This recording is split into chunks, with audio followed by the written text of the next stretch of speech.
Well, this is another week, and as you know, we're going to discuss things around our political permanence, and the program remain political crimes. And today, my guest is IG Wala, a comrade and also a politician by extension. You know, in Nigeria, we have history of the ruling party delving into affairs of the opposition parties, trying to cripple the wings of the opposition party, so that if there's election, they will be able to overwhelm them during the election. And there were these outcries, basically historically, where the ruling party are using the instrument of government to make sure that the opposition are not given a space to breathe. And as we speak now, we are halfway to the fourth term of President Bola Ahmed Tinubu. One of the democratic people that, or politicians that eventually emerge as a president of Nigeria. What Nigerians expect from Tinubu is to give a kind of democratically peaceful atmosphere for opposition to do their own politics and other things. But unfortunately, the oppositions are crying, and they've been pointing fingers to the president and accusing or alleging the presidency and the power that be using what they have at hand to make sure the opposition didn't maybe gather themselves to challenge them in the upcoming election. IG Wala, you are most welcome. It's been a while. Hope you're doing well. Well, Alhamdulillah, we're good. The only thing is every Nigerian, I'm not sure every Nigerian is doing well. So we're just there living as Nigerians. Well, some people are saying that we're better than where we're coming from. I don't know, are you subscribing to that? Well, that is for them, but for me, I don't think where we are is much better than where we're coming from. Do you want to tell me you're part of those that are suffering? Yeah, it doesn't look like one. No, I don't think it's from the outlook. I can be seated here, but you don't know, probably from here, if I'm done here, I'm going to the hospital to continue to receive my life-saving drugs. That will not be a fall of the federal government or the APC government. How would you say that? How would you come to know? Because I know you are as an APC member, one of the canvassers of... Did you say APC? Yeah, I tell you, why you not part of the Buhari's campaign? They was it Take It Back, something like that? I stand with Buhari. I stand with Buhari. I remember. I didn't forget. And Nigerians will still remember all this. That was before the APC sent me to prison. Were you sent to prison by the APC? Oh, so if that is the case, why are you trying to point out everything that is happening here? Probably is the ruling party there. You see, if it is... Anyway, let's not go into that. Let's stick to our topic. Okay, that's fine. Thank you. That's fine. So I think that triggers my next question, because leaving APC, we started seeing you mingling with the newly formed coalition and the SDP per se. Are you formally into the SDP? Okay, I think... thank you so much for this opportunity. Let me extend my greetings to viewers and Nigerians at the same time. I think very much important, what I'm trying to do at this point is I'm trying to communicate to maybe the younger ones to understand that, yes, whatever you do as an activist, be it political activist, fine, or anti-corruption, or whatever area you've chosen, even if it is humanitarian, you should know that what you have been doing as an activist, probably be it on the streets or no matter, even if it is online, you would one moment or one stage in life, a moment in life, you come to realize that you need to come together and sit down and think, reflect over what you've been doing. Yes, you've been trying to advocate, you've been trying to raise concern, you've been trying to galvanize Nigerians to get to understand what democracy is all about, what governance is all about, what good governance is all about. Now, having done that over the years, now, you might not be satisfied with what you have done. Now, what that tells you is that probably you need to advance your cause. Advancing your cause is whatever you have done at that stage, at that point in life, It's more of you trying to raise a voice. But this time around, is it possible for you to look at the possibility of either converting whatever you've been doing into government policies? Now, for you to make it happen, then it means you have to get into the system. So we are at this stage where we feel we are at a crossroad in this country at this moment. Each one of us, you definitely need to stop complaining. You need to stop hanging by the fence. You just have to know exactly what kind of contributions are you giving to the nation's growth and development. It is based on this that I've decided on my own to say, okay, I think it's high time for me to get into the political space and probably advance. But because we still have the energy, I still feel we should not occupy the space for long, because we are also complaining about politicians being in that position for long. They are not allowing us the space. Then obviously, if I remain where I am or I was, it's obvious that some people might feel this man needs to move forward and give us a space. The same complaint I'm making. So I think I am trying to see how we can get into the system. And we're not just going to get into the system and begin to watch.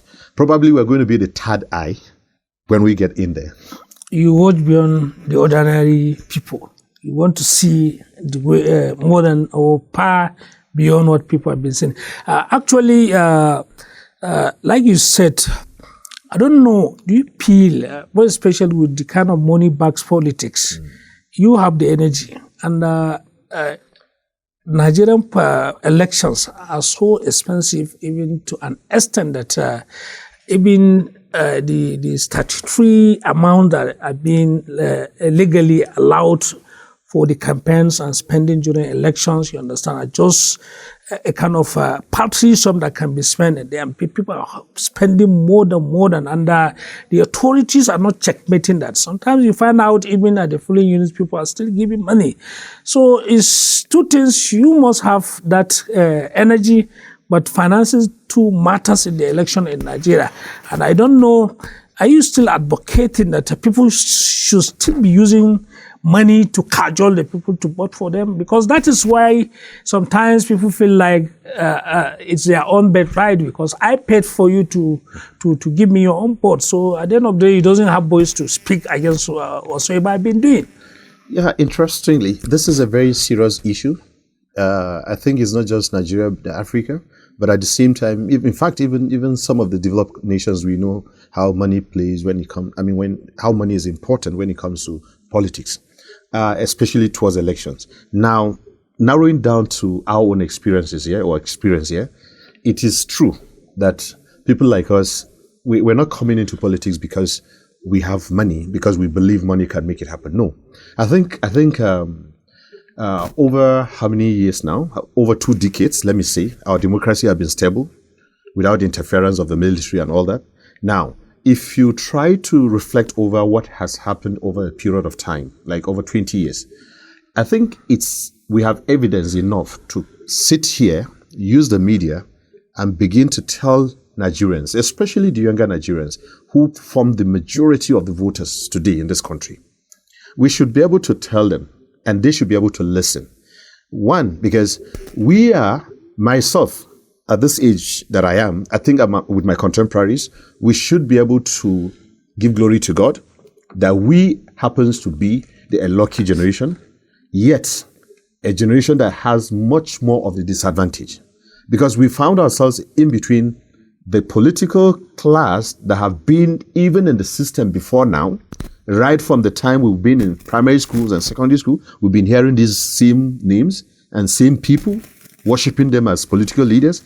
Now, why? Because they had the privileges, the opportunities to galvanize resources. Nobody was questioning how they became rich. Now, they decided to use these resources and control the system. Now, what we, the victims, that we never had this opportunity, not that we don't deserve it, not that we are not qualified to have it, but because that privilege was not extended to us. So at this moment, the best we can do is to sit down and tell these ones that are coming up, those behind us, young people, you have attained the age of voting today. Now, come, let's together with our own little experience, let's come together and build a nation, a country. Why are we calling your attention? Ask us all the questions. We have the answers. But if we talk to these people, or if we ask them the similar questions, they don't listen to us. They don't even provide us the answers because they are so comfortable. Now, don't believe what they say to you. Even when they bring resources, they want to use their resources to say, hey, I will make you a governor. I will make you whoever, whatever position they want to pull you and finance you. Don't accept. You might agree, but trust me, you are mortgaging your future and the future of even your own children that you're going to give back to, because we are the victims of that. Now, in essence, we want to tell the younger generations to know that money politics doesn't take us anywhere. This is the problem. We ended up taking the money politics in one side and in the other side, usurping the powers because of that military mentality or reorientation that we had from the military. It is in the military that an individual will sit down and give decree and declare that in the entire country, no media house you operate in the next 30 days. And it stands, nobody questioned that. That cannot happen in democratic settings. Now, if that is the case, that mentality, it is what we borrowed into our constitution, that we ended up giving the president so much power, in the sense that the president now feels as an individual. In fact, somebody contesting to be the president, he's already acting, trying to exercise those kind of powers. Yes. If you go to his house, he has this big house, whereby you just have to, even when you get to the gate, you have to, you're being reduced to nothing, just because of the structure, the nature of the structure. That is one. And if you get in, the kind of security checks, the kind of people you meet before you see a contestant, for God's sake, that person has started living, because in his head, that mentality, the military mentality that he has become a powerful individual in the society, has gotten into his head already.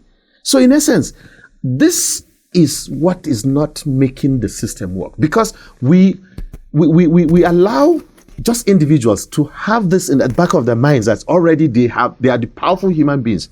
So we don't look at the platforms. We forget the platforms that is making them become what they are.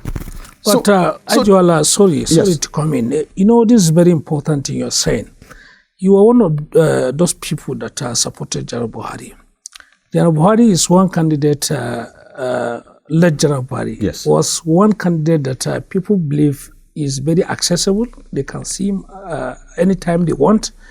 And unfortunately, he was president. He became the president. At the end of the day, things started changing, and Nigeria started crying and all that. And the same APC you supported in 2015, the same APC that are ruling Nigeria.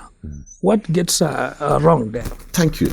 Really love this. You see, may the soul of late President Buhari rest in perfect peace. Amen. We, the likes of myself and others and you, we supported the president then because of his records, because of his antecedents. We all know he was a gentleman. He was a total, complete gentleman. And the commitment that he actually illustrated during series of years of campaigns, we knew very much that this man was so honest. This man was so committed to what he was doing. He was so passionate. Nobody could take away that from him. Now, excuse me, when he fell sick during his first tenure, now, even before the country knew Buhari was sick, there was this 6 months of silence without cabinet, if you remember that. Yeah. Now, that was the moment that a lot of us begin to realize that something was wrong. Yeah. And not only Buhari, even the same scenario played out during Tinubu. Forget the fact that he was able to learn from that mistake to appoint his cabinet members. What went wrong during Buhari? That 6 months revealed that there was no concrete plan on ground on how to start the government. Because if you have a serious plan on ground, 1 month is enough valuable time for you not to waste. Now, the same thing, we saw how Tinubu handled his own first 6 months. The first day we saw the blunder, whatever. Now, today we're feeling it. I'm not going into that, sorry. Now, I want to stick to the Buhari question. Now, what went wrong? It could happen to you, it could happen to me. Why am I saying this? You see, one thing that we should learn, it is not about an individual that was contesting the election, how good that individual was. It should have been about the kind of people that surrounds this individual. Look at their intellectual background, right? Look at their own individual, profile them individually. Possibly check what they have done for a living, all through their lives, where have they been to? Then if you're able to have quite a number of people that are going to play vital role as advisors or political associate in whatever capacity, now also look around those that might end up actually being in a critical positions or less sensitive positions that would actually try to either prevent people from seeing him, meaning who are the likely security advisors around him. All these things matters in when you are trying to have a candidate in the first place. Talk more of when the candidate is able to win election and begin to start running the government. Now, I was talking about the kind of people who were the Buhari strategists in those days, if you remember. Who were the people that were calling the shot? That their own focus and attention was more on probably on the policies of the government. Who were they? Exactly. We should be asking ourselves, who are they? Who are those people? Who eventually became the cabals. Exactly. So we were busy actually celebrating, looking at Buhari's face, looking at his beautiful glasses, probably, looking at how tall he was, what color of clothes that was the wrong thing we did to ourselves. Now, it is that same mistakes. Well, Was it a mistake? Obviously, the mistake, let me explain. Him aspiring and becoming the president wasn't a mistake. The mistake is not having the right citizens, not being the right citizens to be vigilant right from the beginning towards the journey and even getting to the middle of the journey. We were not vigilant enough as citizens. We were carried away with, yes, this man was coming as a superhero. He has the power to just make it happen. When you say be and it becomes. No individual has that kind of gifts on this planet. But do you think bringing Bola Ahmed Tinubu from the same political party, was it to right the wrongs of the previous administration? We have two problems here. You see, we have experience of PDP. PDP taught Nigerians a very serious lesson. If only we are serious people or serious generation of citizens, what we would have done is to pay attention to the reality around our journey during the PDP days. The insecurity, right, was there. The economic crisis was there too, right? And corruption was there too. All these things were indicators that if another government is coming in or another party is coming in, we would have used the mistakes of this government. But we had this kind of a mindset of we were focused more on vengeance rather than governance. So now, when this APC came in, we knew how APC became APC. It's a conglomerate of all the same people that made mistakes here and there from different, that came together to say this. No, it was the biggest mistake we made. That's why I keep using the word mistake. Now, coming to the APC during Buhari, trust me, personally, I don't see the difference between the APC during Buhari and Tinubu today. And again, we know, look, there was no internal democracy in APC. Towards the election of Tinubu, that resulted to what we have today. If there were enough internal democracy, you see, this is one thing about democracy. Democracy is such a very, let me say, just look at democracy as a platform.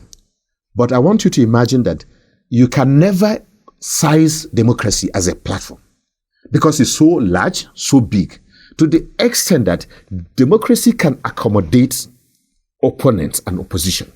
Yet they sleep together, they live together, they eat together. Unless we understand how vast, how big, how spacious, just like the whole world. So if that is the case, why would we be fighting, right? When we are trying to have the best people to govern the country. It doesn't matter because of party differences. Because dividing ourselves into political parties, into probably platforms, that's the beauty of democracy. Exactly. Because we have opinions. We have probably a small idea that brought us together that ended up becoming ideology. In fact, it could be, even if it is ethical reasons or ideology that brought us together.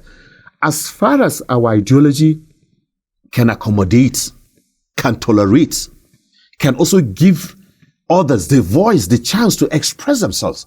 It is through the expressions that you begin to appreciate your differences. You begin to appreciate the strengths of these individuals. But towards the election of Tinubu, APC had zero internal democracy system playing out. And that, when they tried to illustrate they wanted to do it, they went into a room, locked themselves up, and threw the key somewhere through the window and decided to say, let us have one person. We don't want even anybody to interfere. Let us come up with an individual that is going to. And that was when that room, it was more like an elephant in the room. That room busted. And at the end of the day, one person that has that strength, whatever measures they took to actually arrive at whoever becomes the candidate, nobody knew that.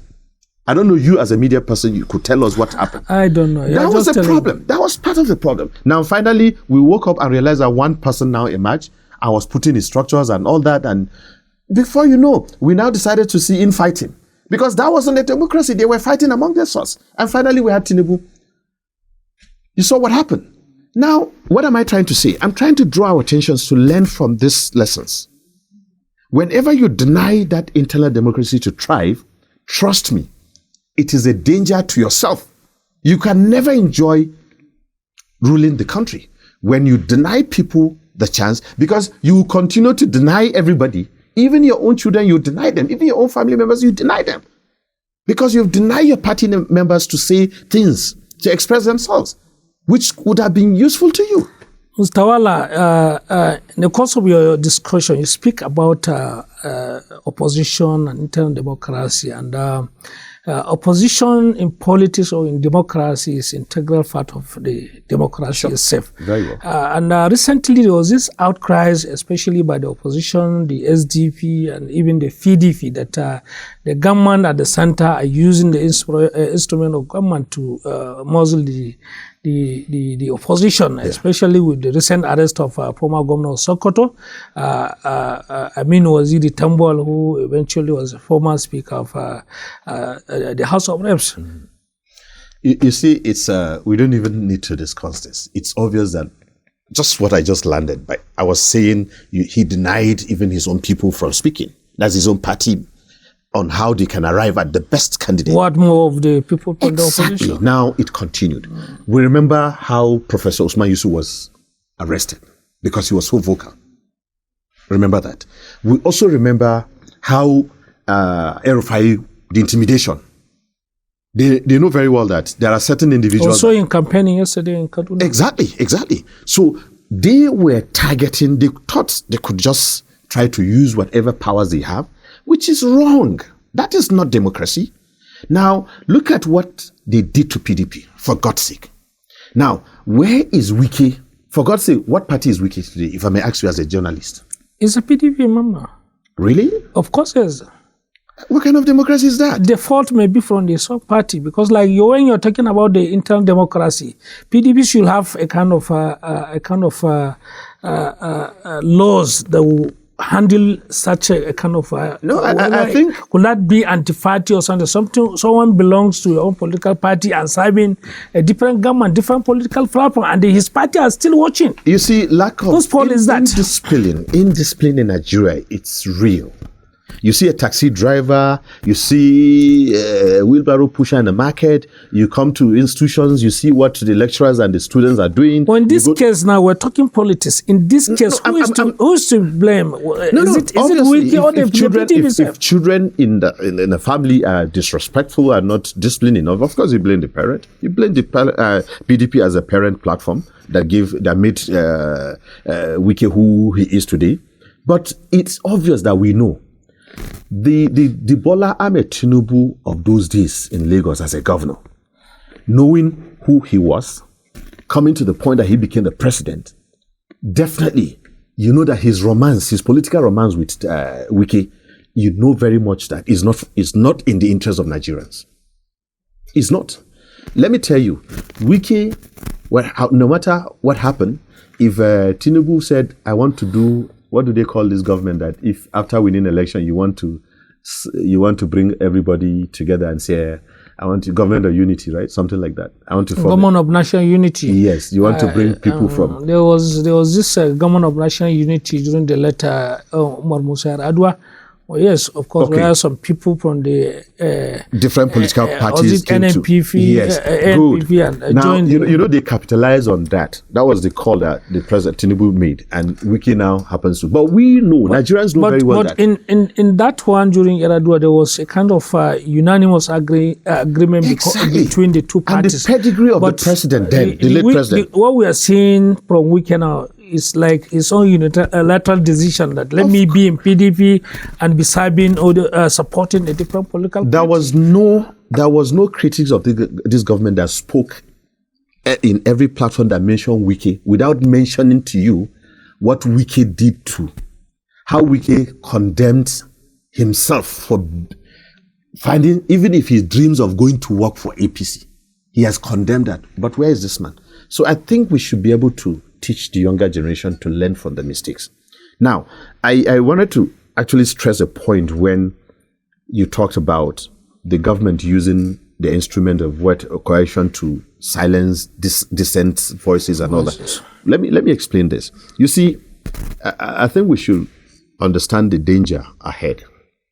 If APC is bent on trying to dominate, now we should still remember this is democracy. No matter the desperation, no matter how that's the word, desperate one is, should be able to remember that there are rules of this game called politics. If you push the opposition, you try to to deny PDP from existing. When ADC came to form their own, you're still going around. I know they would deny it. We all know. But let me tell you, you see these green walls and the black walls and the red walls? They listen. They hear. Now, what prompted the arrest of Tambuwal?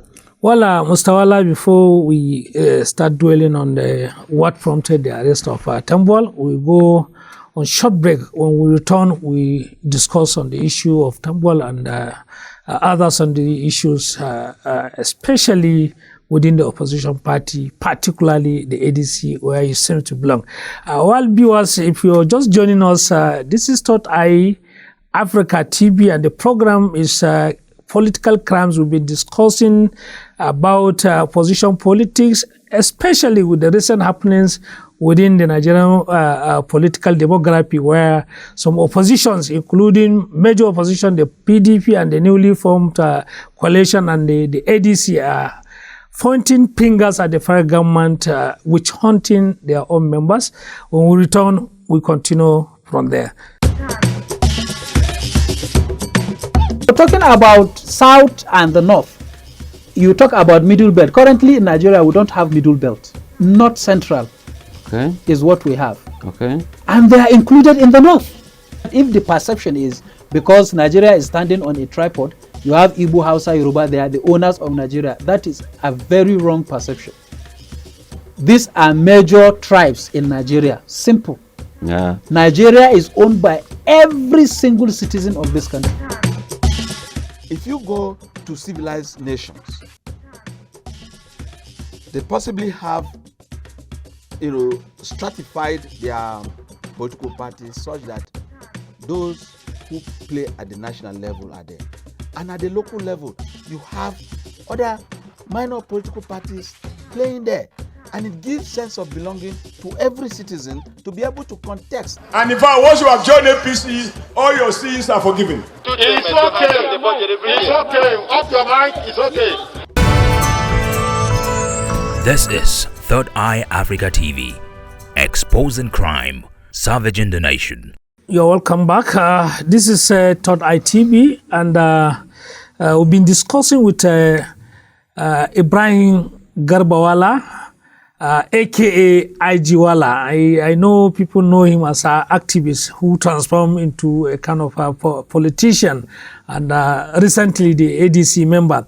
IGWala, we've been discussing about the recent happenings where a member of the coalition from the PDP, former governor of Sokoto State and former Speaker of the National Assembly, Amin Waziri Tambol, was arrested by the EFCC in respect of some withdrawal, about 189 billion naira, or about, I don't know, I cannot call the right figure, but people, including your own party, PDP as well, are accusing Paragamon of witch hunting its own members. Is it what is truly happening? You see, the politics of today, as far as desperation is vivid, is clear. It's obvious that whatever instruments that the ruling party has will definitely utilize it, which is, I think, we should be mindful of that. We should, I don't know, maybe the media or probably some international organization need to come in to call the attention of the government. Look, we're watching, the world is watching you. Don't do that. Why am I saying this? Let me say this. Today, myself and you, if we decide to sit down and have a discussion and decide to involve finances in that discussion, as citizens, we have our privacy. As citizens, we have the right to do business. As citizens, we have the right of association. In fact, as politicians, we all have the right to associate. They are also politicians in government. Now, we should stop witch hunting people because based on the intelligence. There are a level at which the government should use their intelligence, for God's sake. You don't, when people decide they want to come together and do their thing, by the time you get your intelligence report, you now want to act on those reports, those intelligence reports. Just because you feel you have the upper hand, you have advantage over them. It's wrong. I'm trying to bring out this because in year 2000, during Obasanjo's era, there was an incident of a former governor from a particular state, happens to have a very powerful individual at the National Assembly, who was very close to the president then. When they were having their political differences at their own state level, and the governor is from opposition party, yet from the same state with the person who is at the National Assembly, could you believe that some intel that suggested that the governor was moving some money from one location to the other? Now, this intel got to these politicians. The next thing he ran to the president and began to, I'm saying this thing on national TV, for God's sake. This was something that happened those days because I happens to know what was happening at that point. The next thing was, you could see that the entire instrument of government was deployed to just go and make sure that whatever information that was good. And unfortunately, there was nothing there. But the plan was that if they're able to get that, whatever it was, if it was that money, they were not going to declare the money. They were just working against the opposition member to make sure that they cripple his finances. Is this something happening now? Now, I'm trying to tell you how intel, it's about intelligence. If the government being a ruling, let's say the APC being a ruling government or a ruling party, should not take advantage of the institutions of governance or government, because this institution has been financed by government's money. So tell me, was it Tambol alone that was arrested? There was, You're a journalist. You should go and do your investigation and find out. I know there was former Imo State governor was invited, Yes. Emeka Edioha, and equally the interim chairman of the ADC was said to have been invited. So Now, good. This should form an alibi that you should follow. Go and find out. Was there a meeting recently about the same people you mentioned? Was there a meeting including other people that were not publicly mentioned that they've been maybe harassed or lined up for arrest? So what am I trying to say? Like I said, the walls have eyes. We understand, we know what is happening. As the opposition party, we should be allowed to breathe. but EFCC came out and publicly to say that they are I don't want to mention. They even arrested members of the ruling political party. That is the Trust me, I don't even want to mention EFCC here. Do you know why? Because I don't expect EFCC to play to the gallery of the government. Nevertheless, we understand how our system, how our country works. As an opposition member, I can tell you clearly that there is no way, not even a child that is being given back today, that will accept what EFCC is saying. Come on, people. Are you now trying to tell us and our viewers that the APC, the Bola Ahmed Tinubu administration, are G3 of the ADC and the coalition? If it is that one, I can tell you, most of them are sick. I had a governor somewhere from the northwest. Was it because of the coalition? Pressure. Look, let me tell you something. We've seen their aides coming out to speak on the media, giving assurances of mobilizing. They are not G3 and they are going to defeat whatsoever came out. You see, if you are not G3, why are you talking about not G3? If you are confident of yourself, go ahead and govern Nigeria. Let me tell you, a lot of things are not going properly. In fact, we should even look at what is going on in the government. Is the government governing the country that's well? the beauty of democracy. Political parties have their own spokesperson. So I think when the ADC person speak or there's issue to speak, they can also come out to tell the Nigerians how the thing. If you want to know what they're discussing from the inside, listen very well to this spokesperson that is on the media. Listen carefully, the choice of words, his countenance and his expressions. You definitely know that, look, this person is amplifying what has been going on, what they've been discussing behind the curtains, what has been their headache. When he comes, the way he speaks, you see all of them, when they're on the media, on the TV or radio, you hear them and you see them. You know that something is wrong. There's a fire beneath them because they realize that the best 11s, let me use the football game language, the best 11 left the team and formed their own team. So what do you expect? Now, this best 11 happens to be the best in strategies, happens to be the most courageous of them, happens to be these individuals that are well committed when it comes to political fights. When I say a political fight, I mean these are people that have the muscles to face them. Now, this is their problem. Now, if these people can come together, it means our house is on fire. We definitely need to know what to do. Now, the worst thing that is happening, yes, they are losing their steps. They cannot sit properly the way we are seated comfortably on this chair. Look at how comfortably you're sitting. Go to any of these people in their office and find out if they are sitting like this. Because there's one problem or the other. They have started campaigning in the middle of the term, the 4 years term. It tells you something is wrong. So we're trying to point out to Nigerians, look, calm down. Yes, Nigerians have their own complaint, their own concerns about who are these same people.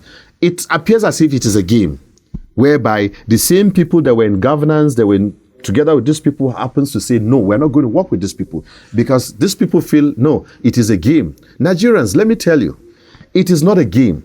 We are citizens of this country. We're so religious, we're so prayerful, and God is beginning to answer your prayers, and you're not seeing because the devil has been ruling you over years. Now, if certain individuals, God say, I'm going to use these individuals that understood how the game is being played, that know where these people hide whatever they do during elections, now I'm going to use them to help you to answer your prayers.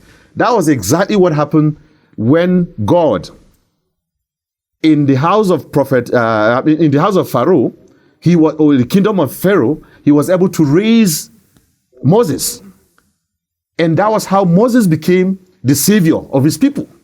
So I don't see anything if somebody is coming out from these people to now say, I'm going to fight these people. Even in the jungle, it happens.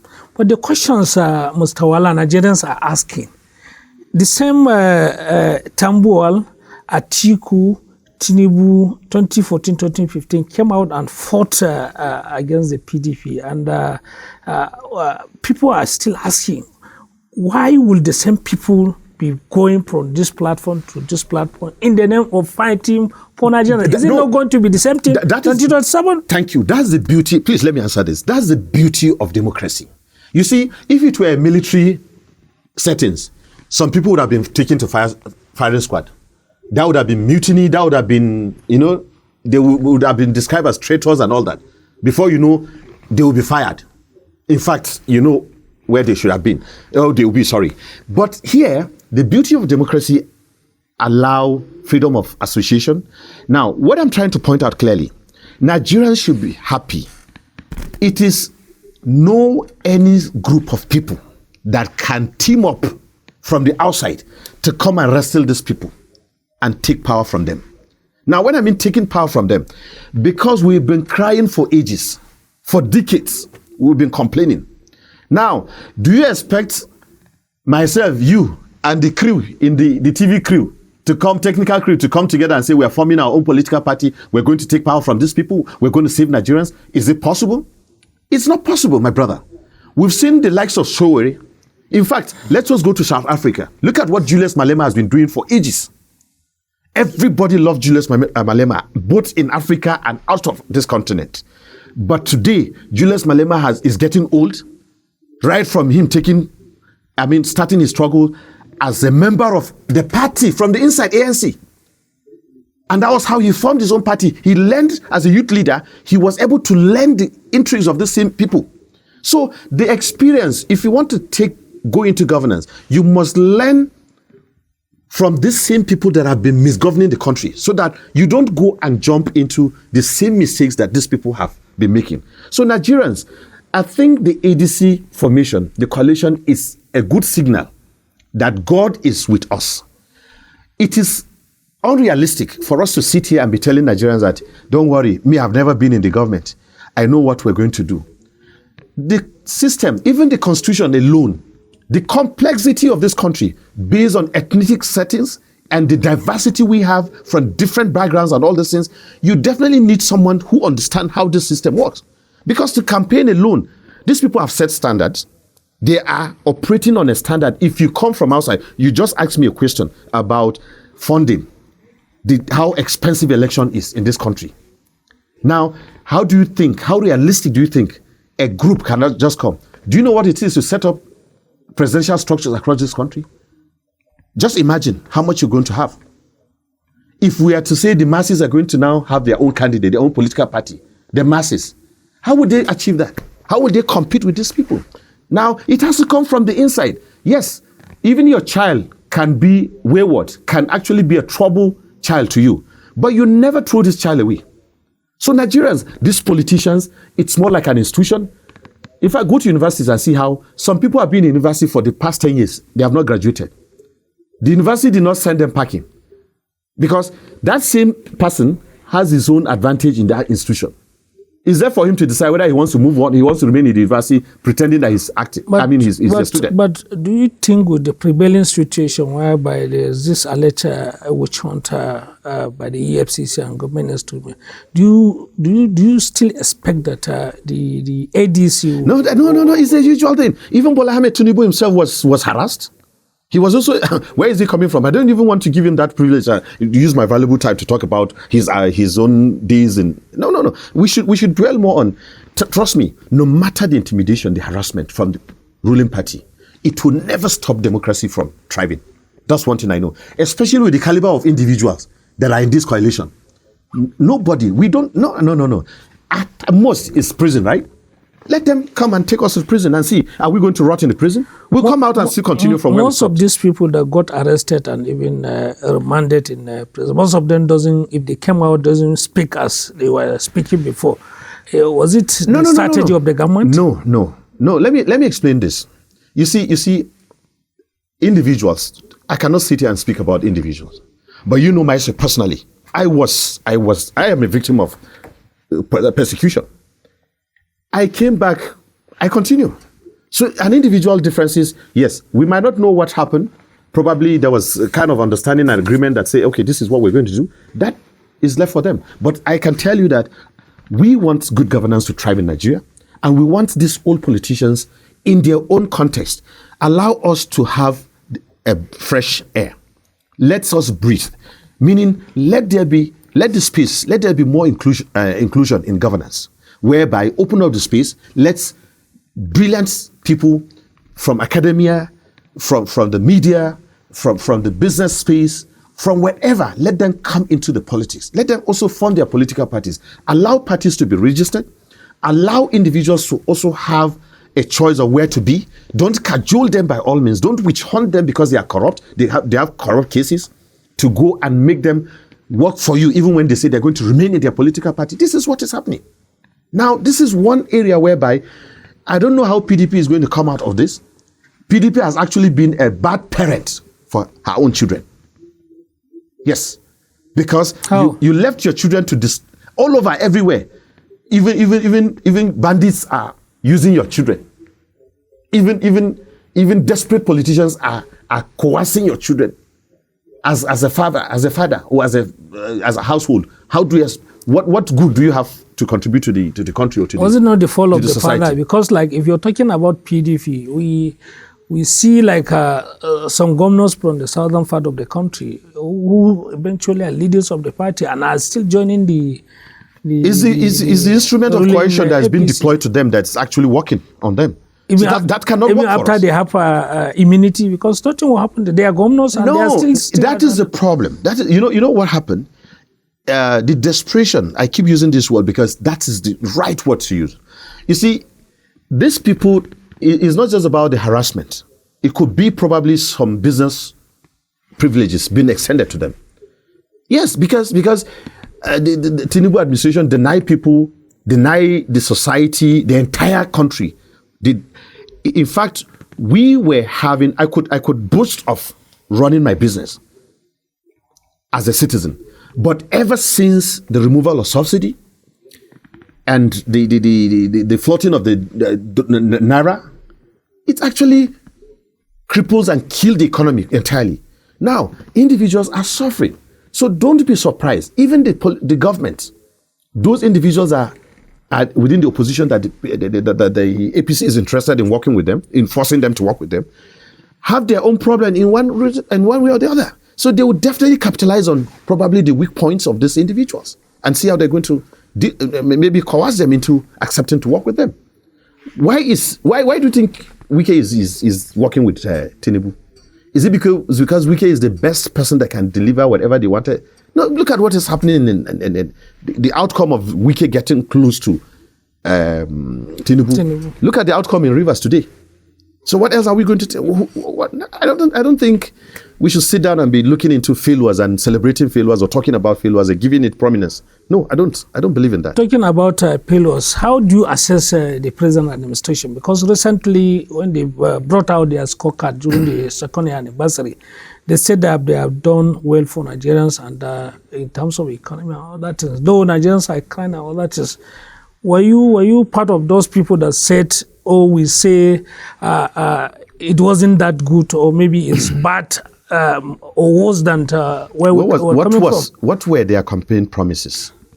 That's the first question you should ask. If anybody is trying to assess himself to say, I've done well, that's the mistake he has done. He has not done anything. For him to but say, Nigerians are not asking him. No, Nigerians are asking. It's the media that is not amplifying. We are asking these questions because I am here also asking. Media cannot be mouthpiece for politicians. We only say not politicians, Nigerians. I didn't say Nigerians. Yes, and we only give platform. You are here. You are discussing. Yes. Now I'm repeating it. That what has been the manifesto of APC? What were the plans? What were the projects? I'm trying to break it down. What were the KPIs of these promises, the contract, the social contract that these people had with us as voters? What was it? Nothing. There was nothing on paper, on ground, on the streets. But there are pictures of them. Billboards. They could not even take one billboard to display what they have planned for Nigeria. One billboard. So now, coming back to say this is our scorecard. Scorecard premise on what? Premise on what you want to do. Premise as probably some businesses that you want to deliver. Probably the capital project you're executing, probably because of the kickbacks. I'm talking here as somebody, as an activist. And politicians as well. Yes, that political activists as well. So, anti-corruption activists as well. If that is the case, we know how this system runs. What we're trying to say, your scorecard should tally along with what you have promised to deliver. It's just like the same way you governed, there should be no impunity because the Constitution did not give room for impunity. You should not behave like a tyrant, ignoring what the court's judgment says, even though we know the court is somehow inside your pocket as well. I can't sit down here and pretend, for God's sake. Nigeria, talking about court, judiciary is said to be the last of the common man. And I don't know, are you confident that the present judiciary will give the opposition enabling flame ground to prevail? Because why I ask this question is, your own party, the ADC, has its own legal wrongling. Like there's a faction that someone declared himself as a national chairman, in spite David Mark being appointed as interim chairman. And the same thing is happening in the other parties. PDP has its own pockets of legal cases and bottlenecks. This stage, this theater-like stage being set in the country, whereby the executive, the legislative, the judiciary, we should not pretend as if these things are perfect. I'm not talking about a scenario whereby we're getting the best. I mean, if you bring any of the unit of measurement to measure the level of success in our conduct, democratic conduct, I can tell you that what we have in this country is a shame. Now, look at National Assembly. Look at the visit of the president, even before the visit of the president. Talk about the budget. Look at the president's, I mean, the National Assembly is more like an extension of the executive arm. Now, if that is playing out, what do you expect? Why do you think Wike is relevant here? You know, like in the settings of the National Assembly, we have other members from other political parties. How do you feel, or how do you expect the same members to align with the same impunity that is playing out from the executive side is the same impunity and the tyranny that is playing out in the National Assembly. The principal officers with the leadership of the Senate President, there is that attitude whereby you know that these people, they are not patriotic, they are not telling Nigerians, or they are not representing Nigerians. They are there representing their own business. But they are voted by Nigerians.